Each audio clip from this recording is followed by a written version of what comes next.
AP ఫలితం తేలింది. AP ప్రజలంతా కూటమికి జై కొట్టారు. వైసీపీకి దిమ్మ తిరిగి బొమ్మ కనిపించే స్థాయిలో కూటమికి సీట్లు ఇచ్చారు. వైసీపీకి ఏ స్థాయిలో దెబ్బ తగిలిందంటే కనీసం ప్రతిపక్ష హోదా కూడా దక్కలేదు. ఇదంతా ఎలా ఉన్నా జనసేన అధినేత పవన్ కళ్యాణ్ తిట్టిన చాలా మంది నేతలు ఎన్నికల్లో ఓడిపోయారు. నిజానికి పవన్ ను తిట్టేందుకు వైసీపీలో ఓ బ్యాచ్ ఉంటుంది. కేవలం జనసేనను సేనానిని తిట్టడమే వాళ్ల పనా అన్నట్లు కనిపిస్తుంటుంది సీన్. 3 పెళ్లిళ్లు అని, దత్తపుత్రుడు అని కాపులను చంద్రబాబు దగ్గర తాకట్టు పెట్టారని ఇలా పవన్ ను టార్గెట్ గా తిట్ల దండకం చదివిన నేతలందరూ ఓటమిని చవిచూశారు. కేవలం పవన్ ను తిట్టడమే కారణమా అంటే ఇదే ప్రధాన కారణంగా కనిపిస్తోంది.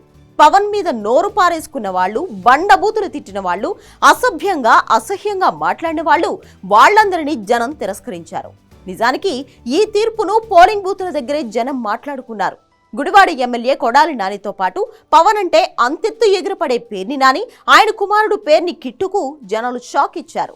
ఇక నగరం నుంచి మంత్రి రోజా, మాకులపోడు అంటూ తిట్టే సత్తెనపల్లి ఎమ్మెల్యే, మంత్రి అంబటి రాంబాబు, గాజువాకలో గుడివాడ అమర్నాథ్, పెనమలూరులో జోగి రమేష్, కాకినాడలో చంద్రశేఖర్ రెడ్డి, వీళ్లందరికీ ఓటమి హాయ్ చెప్పింది.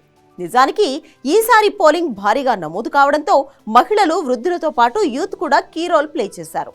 యూత్ లో మెజారిటీ ఫాలోయింగ్ పవన్ కళ్యాణ్ కే ఉంది. ఆ యూత్ అంతా కలిసి వీళ్లు ఓడించేశారు. దీంతో పవన్ ను తిట్టిన ప్రతి నోరు ఫలితాల రోజు సైలెంట్ అయింది.